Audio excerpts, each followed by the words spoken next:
Alunos, essa é a nossa 11ª questão da nossa playlist de cálculo estequiométrico. É a questão 76 do caderno azul do Enem de 2015.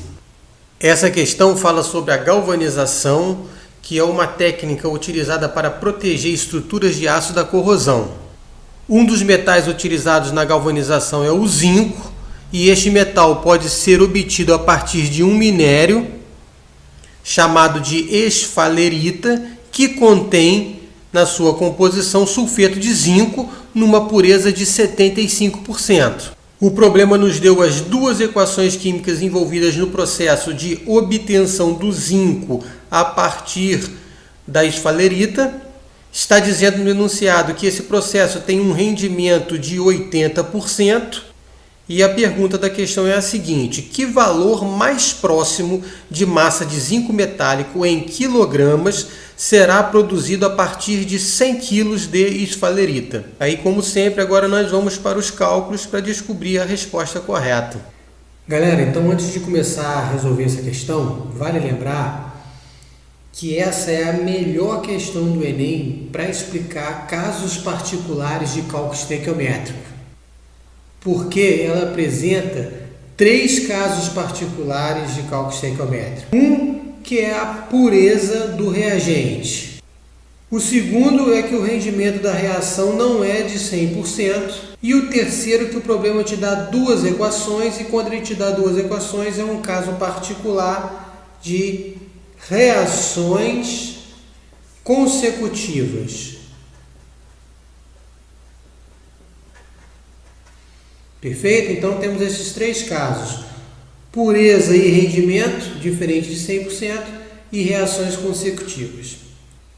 Aqui está o resumo do problema. O problema está querendo saber a massa de zinco em quilogramas, então ele está relacionando o zinco metálico, que será produzido a partir de 100 kg de esfalerita, que contém o sulfeto de zinco. Então nós vamos tendo que relacionar essas duas substâncias, zinco e sulfeto de zinco.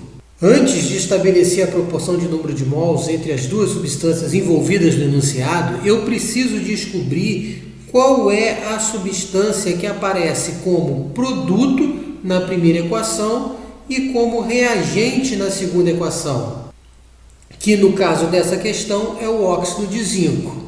Para estabelecer a proporção e número de mols correta para resolver o problema, eu preciso que a substância que esteja aparecendo nas duas equações apresentem o mesmo número de mols, e no caso aqui elas estão com um número de mols diferentes. Então eu vou multiplicar essa equação de baixo toda por 2. Está aqui, ó, multiplicado. Agora sim, o óxido de zinco que aparece nas duas equações está com o mesmo número de mols, 2 mols na primeira e 2 mols na segunda equação. Aí sim eu vejo que a proporção entre o sulfeto de zinco e o zinco metálico é de 2 para 2. Uma proporção sendo de 2 para 2, eu posso simplificar e falar que para cada 1 mol de sulfeto de zinco utilizado, eu produzo 1 mol de zinco metálico. Como ele está pedindo a massa do zinco e forneceu a massa da esfalerita que tem o sulfeto de zinco, eu vou transformar esses 2 números de mols para massa.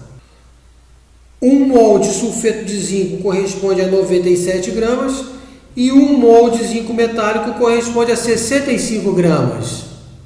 Isso quer dizer que, segundo a equação balanceada, se eu tenho 97 gramas de sulfeto de zinco, eu consigo produzir 65 gramas de zinco. Isso apenas se o rendimento dessa reação for de 100%. Mas nós vimos aqui que ele não é de 100%, é de 80%. Como o rendimento da reação é de 80%, isso faz com que a quantidade de zinco produzida seja 80% de 65 gramas. 80% de 65 gramas corresponde a 0,8 vezes 65. Então, repetindo o que eu já falei nos outros vídeos, aqui na primeira linha da regra de 3, após a seta, é o local correto para eu colocar o rendimento desta reação. Sempre na primeira linha da regra de 3 após a seta. Esses 100 quilos, eles não são de sulfeto de zinco puro, eles são de esfalerita que apresenta 75% de sulfeto de zinco. Então a massa de sulfeto de zinco em 100 quilos de esfalerita é 75% desse valor, ou seja, ele multiplicado por 0,75. Para relembrar, o local de eu colocar a pureza numa regra de 3 sempre vai ser na segunda linha da regra de 3, antes da seta, porque pureza está relacionada a reagente. Então vou colocar aqui o local da pureza. Agora a regra de 3 está completa, vamos fazer o cálculo para achar o valor de x. X vai ser igual a 0,75 vezes 100, vezes 65 vezes 0,8. Isso tudo dividido por 97, está montado aqui. Faça as contas e veja que o valor de x vai dar 40,21 quilogramas. A minha resposta aqui vai ser em quilogramas, porque essa massa está relacionada com outra massa também em quilogramas. Resposta correta do problema, então, letra C. Esse foi o nosso 11º exercício de cálculo estequiométrico do Enem, da nossa playlist. E um exercício muito bom para aplicar os conceitos de casos especiais do cálculo estequiométrico. Valeu aí, daqui a pouquinho tem a próxima.